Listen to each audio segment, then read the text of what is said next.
why don't you tell me who you are and what you're about? Okay, my name is Elizabeth Rivera, and I'm the coordinator of Transjustice at the Transgender And what do you do? It's an organization that has a lot of membership and a lot of following. The specific for Transjustice, we're developing the Trans Day of Action, which actually draws about 1,000 people.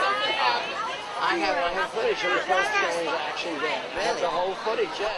It's in my it's called Transexuals in Action on YouTube.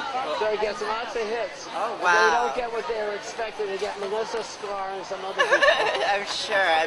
Oh my God, that's cool. A friend of mine named Samantha, who I've done a couple vlogs in my series, she went to the Salvation Army abused women's shelter. She was homeless because they saw the gowns in her closet and that super harassed her, so she moved out.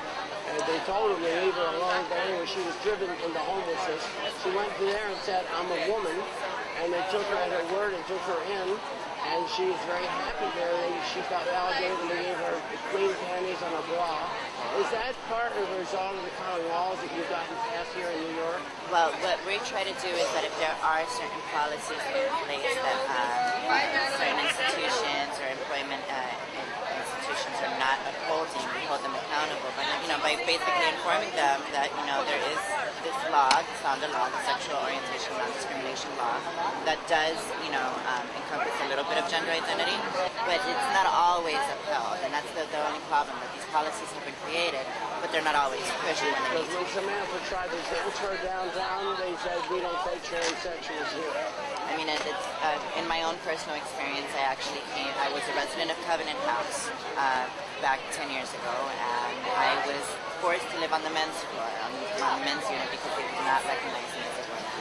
And there were a lot of issues around it. And I'm sure you were terribly harassed. I know people that went to Covenant House that were raped several times in the night, and they looked the other way because they were obviously feminine, homosexual. I mean, I was one of the more vocal individuals that was there. I would not allow myself to be mistreated by the staff nor the residents, and anytime anything came up, I'd always be a very vocal voice. I ended up getting a lot of respect from the staff and residents after. I was there for about a good 2 years, and by the end of my second year, I had a lot of people come up to me and really give me a lot of kudos. They learned a lot about my experience. Transgender people who were isolated and ignored by the gay movement in general have now become, they're very understandable to heterosexuals particularly, because they understand the issues of male and female in a way better than homosexuals that tend to live in one-sex communities understand. I mean, what I'm finding is that I think a lot of people are attempting to challenge themselves to learn more about what's going on, especially people who are heterosexual, who do not identify as trans, may not be familiar with our experiences. But I do have, people who are non-trans identified that will call me up and want to be a part of a workshop or a training that might be conducted, so that they can become more informed around our issues. The lady boys, and if a boy looks like he's going to be a transsexual, they give them hormones so they don't develop the Adam's apple and the big cheekbones. They're a lot more progressed in Thailand than we are here when it comes to those types of situations. Well, but I call myself trans age. I'm a young person trapped in an old body. And I've had discussions about this with a trans man friend and a transsexual woman friend. And they say that I am unique because I'm not like all the other old people they know. It doesn't mean that I can run that much faster. They just continue to learn and grow, and other people somehow get stuck in time. Don't you find young people are more open generally than older people? Yes, actually. It's interesting. Of course, I'm 30 years old now myself, but when I was... You're 21. When I was young, it's the hormones. When I was younger... Then I get some. I mean, a lot. When I was younger, I think that I was very expressive and very open to a lot of things, and I find myself now that I'm older, there are certain things that kind of shock me sometimes, and I kind of have to take a step back and say to myself, I was once young myself. It is very interesting how open-minded young kids can be, but I think it's those kids that really need to be at the forefront of like the trans. They don't have any qualms. They're not going to hold back. They're going to be vocal. They're going to be themselves, and it's to show that they're really just human beings and just happen to have a certain little quirk of personality. I mean, nowadays you've got trans kids coming out just as young as 6, 7 years old. Actually, we've been watching the 2020 series and the Oprah series, the Oprah Winfrey Show.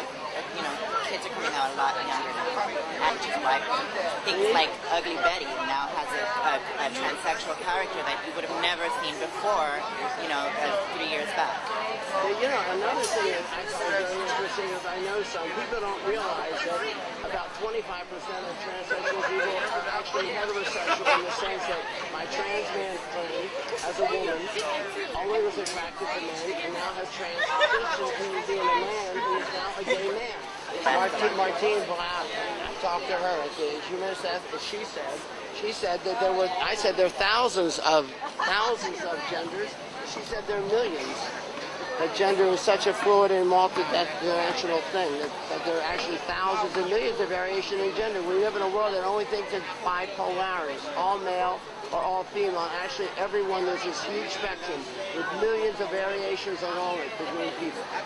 We'll see at the Trans Day of Action coming June 22nd. You are definitely going to see all kinds of identities. Where can people go to get involved with that? Well, you can either go to the www.myspace/transjusticenyc page, or either email me, erivera@alp.org, or give me a call and I'll definitely give you guys the information.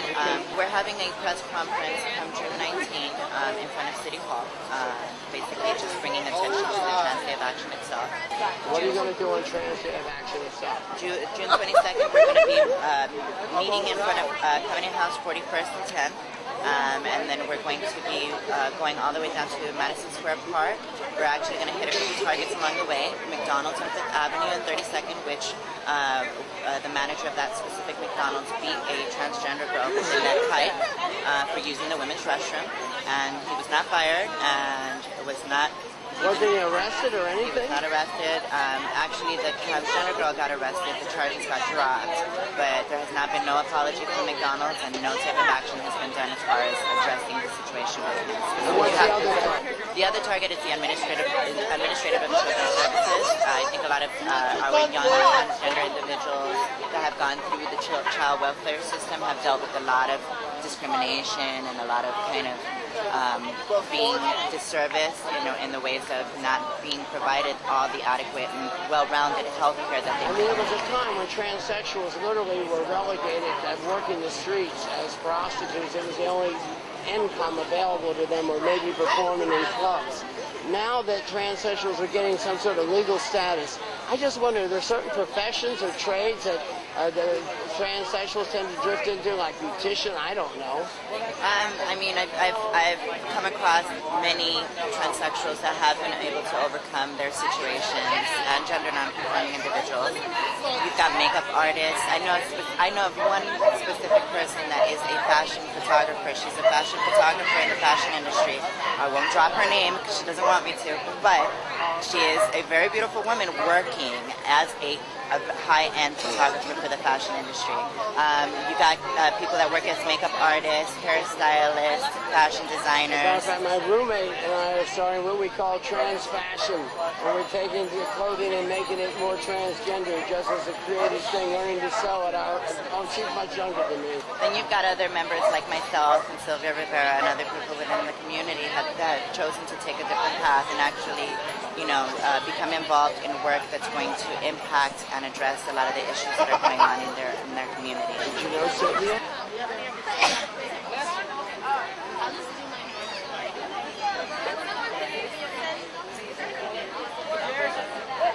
Can someone please what? So we don't look like